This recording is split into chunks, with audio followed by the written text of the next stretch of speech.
लोगों ने गोल्ड को छोड़ के चांदी खरीदना शुरू कर दिया। कंफ्यूज हुए तो चांदी को छोड़ा, गोल्ड लेना शुरू कर दिया। ये सर वह अफवाह की स्थिति एक आम आदमी को भारत में कहाँ लेके जा रही है? देखिए, सोना चांदी भारत में जो है वो सेंटिमेंटल तौर पर भी, इमोशनल तौर पे भी रखा जाता है। और ऐसा माना जाता है कि भारत में करीब 27 करोड़ परिवार हैं। हमारी अगर 140-45 करोड़ की आबादी है, एक परिवार में मैं 5 आदमी लेता हूँ, किसी में 6, किसी में 4 आदमी, औसतन 27 करोड़ के करीब परिवार हैं।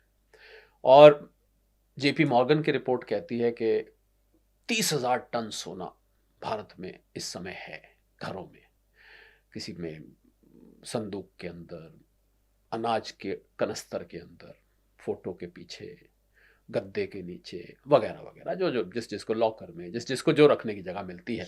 30,000 टन बता रहे हैं? टन सोना घरों में, जबकि अमेरिका का पूरा ऑफिशियल भंडार 8,000 8,500 टन से कम का है। और भारत का ऑफिशियल भंडार जो है वो 800 850 टन के बीच में है। ऑफिशियल भंडार की बात कर रहा हूँ, पर भारतीय घरों में इतना सोना है। तो मुझे लगता है कि ट्रेडिशनली हम लोग को सोना पसंद है, और शादी ब्याह क्या कोई भी मौका हो, शगुन के तौर पर इस्तेमाल किया जाता है इसका। और ये भी माना जाता है संजीव के सोना, साइंटिस्ट ये मानते हैं कि स्पेस में विस्फोट हुआ था और उसके बाद सोने की यहाँ वर्षा हुई लाखों साल पहले, और वो सोना सारी धरती पर फैल गया, कुछ ज़मीन में धंस गया, कुछ पानी में गिर गया। और धार्मिक तौर पे माना जाता है कि ये देव धातु है, इसको देवता लोग धरती पर लेकर आए, ये इंसानों की धातु नहीं है, इसीलिए इतनी चमकती है, उसकी चमक लगातार बनी रहती है, सालों साल बनी रहती है, वगैरह वगैरह। अब पिछले कुछ समय में जो सोना चांदी आप सोशल मीडिया उठा के देखें, कहीं भी निवेश की दुनिया में जाए, सोना चांदी क्यों ना हो, चांदी ने 1 लाख रुपए इस साल में रिटर्न दिया, सोना 50,000 रुपये बढ़ गया इस साल में। तो जब इतना बढ़े और शेयर मार्केट ने कोई खास रिटर्न नहीं दिया, बैंक की फिक्स डिपॉजिट वैसे ही फीकी हो चली हैं, जब से रिपो रेट घटाए और फीकी हो जाएंगी। म्यूचुअल फंड्स क्योंकि शेयर मार्केट पर ज़्यादातर निर्भर करते हैं, तो वो भी लाजमी बात थी, शेयर मार्केट के साथ फीके पड़ने थे। और ऐसे में सोना चांदी चमकने लगा। पर सोना चांदी के चमकने की वजह संजीव इनकी चमक या इनकी चमक धमक कम होना नहीं था, सोना चांदी पे चढ़ने की वजह और बहुत थी।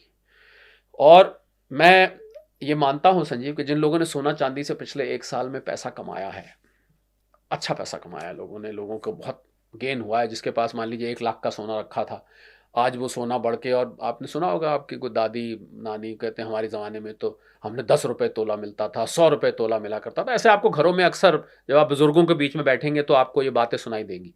और आज वो लाखों रुपए का हो चुका है।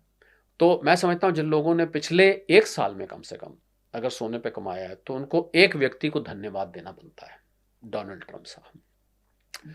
उन्होंने जो आर्थिक अनिश्चितता पैदा करी, और सोने को पसंद ही यही सब है। उसको सोने को अशांति पसंद है, सोने को अस्थिरता पसंद है, सोने को पीस डिस्टर्ब हो ये पसंद है, सोने को पसंद है जब आप रिस्क में आ जाएं और दुनिया रिस्क में आ जाए। अब सोनिया के दोस्त ही ऐसे हैं तो क्या कर सकते हैं, हमारे आपके दोस्त, हम और आप ऐसे दोस्त बनाने पसंद नहीं करेंगे, पर सोने का कुदरती ऐसे दोस्त हैं। और इन दोस्तों की भरमार रही सोने के आसपास पिछले कुछ दिनों में, 1 साल में। और अनिश्चितता, डोनाल्ड ट्रंप साहब ने जब टैरिफ लगाए उसकी वजह से अनिश्चितता फैल गई दुनिया भर में। अमेरिका ने अपने आप को अलग थलग करने की कोशिश कर रहा है, आप देख रहे होंगे, उसकी अब किसी से बनती नहीं है। वो मल्टीलेटरलिज्म तो खत्म हो गया, यानी कि जब सब देश मिल के फैसला कर, G20 में नहीं पार्टिसिपेट किया, WTO से अपने आप को अलग करना, WHO को क्लाइमेट अकॉर्ड से अपने आप को अलग करना, तो अमेरिका ने अपने आप को अलग करने की कोशिश करी। और ट्रंप साहब की अनिश्चितता बदस्तूर अभी भी जारी है, बिल्कुल अभी भी चल रही है। आपने देखा होगा, एक दिन पहले उन्होंने चावल को लेकर बयान दे दिया कि चावल भारत का बासमती खुशबूदार चावल अमेरिकन पसंद कर रहे हैं। उनको इस बात से चिढ़ हो गई कि हमारा यहाँ का फोका चावल, वहाँ का चावल देखने में बहुत सुंदर है, जेनेटिकली मॉडिफाइड चावल है, पर उसमें टेस्ट नहीं है, रस नहीं है। भारत का खुशबूदार बासमती चावल वहाँ पसंद किया जाने लगा। उनको मिर्ची लग गई इस बात से कि साहब मैं तो टैरिफ लगा दूंगा इस पर। तो ये आर्थिक अनिश्चितता सोने को और चांदी में तो एक खास बात यह है संजीव के चांदी का इंडस्ट्रियल यूज़ बहुत है, सोलर सेल्स में, बैटरीज में, इलेक्ट्रिक व्हीकल्स की जैसे जैसे तादाद बढ़ रही है, सोलर सेल का इस्तेमाल बढ़ रहा है, इलेक्ट्रॉनिक आइटम और भी बढ़ रहे हैं। ऐसा माना जाता है कि 9 मिनट में जो चांदी निकाली जाती है धरती से, 6 मिनट में कंज्यूम हो जाती है। तो एक गैप आप देख रहे हैं, 3 मिनट का गैप। या मैं इसको अगर आंकड़ों में कन्वर्ट करूं तो कहते हैं साल में अगर 35,000 टन चांदी जरूरत पड़ती है, तो धरती में से मात्र 25,000 टन निकलती है।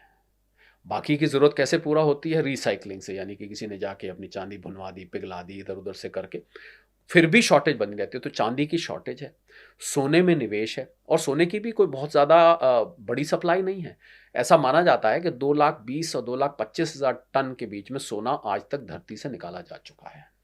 और इसकी अगर आप सिल्ली बनाएं तो कहते हैं 22-23 metre by 22-23 metre by 22-23 metre की सिल्ली बनेगी, लंबाई ऊंचाई चौड़ाई, उसको आप आईफिल टावर के नीचे घुसा सकते हैं। बस दुनिया के पास इतना सोना है, बस सब इकट्ठा कर लिया। और जो बचा, अहम बात यह कि बचा कितना है, जो बचा है मुश्किल से 50,000 से 1,00,000 टन सोना अभी निकालना बचा है। तो और हर साल करीब 5,000 टन के आसपास, 5 से 10,000 टन के बीच में लगा लीजिए आप, सोना निकाला जाता है। इसका मतलब 15-20 साल से ऊपर सोना रहेगा ही नहीं। हालांकि मैं यहाँ जोड़ना चाहूंगा, जब ये जैसे मानते हैं ना, वर्षा हुई, ऊपर से कोई कॉमेट फटा, पानी के अंदर बहुत सोना है समुद्र के नीचे, पर उस समुद्र के नीचे सोने को निकालना इतना महंगा है और इतना कठिन है कि वो एक काल्पनिक बात लगती है। इलॉन मस्क साहब ने तो यहाँ तक कहा कि कुछ एक नक्षत्र, स्टार्स सोने के हैं, हम स्पेस माइनिंग करेंगे, वहां जाके सोने का हिस्सा तोड़ लाएंगे उसमें से। ये भी काल्पनिक बात लगती है। तो अगर कोई नई टेक्नोलॉजी नहीं आती है जो कि सोने की सप्लाई को बढ़ाती है, तो ये सोना 15-20 साल से ज़्यादा आप धरती से निकाल ही नहीं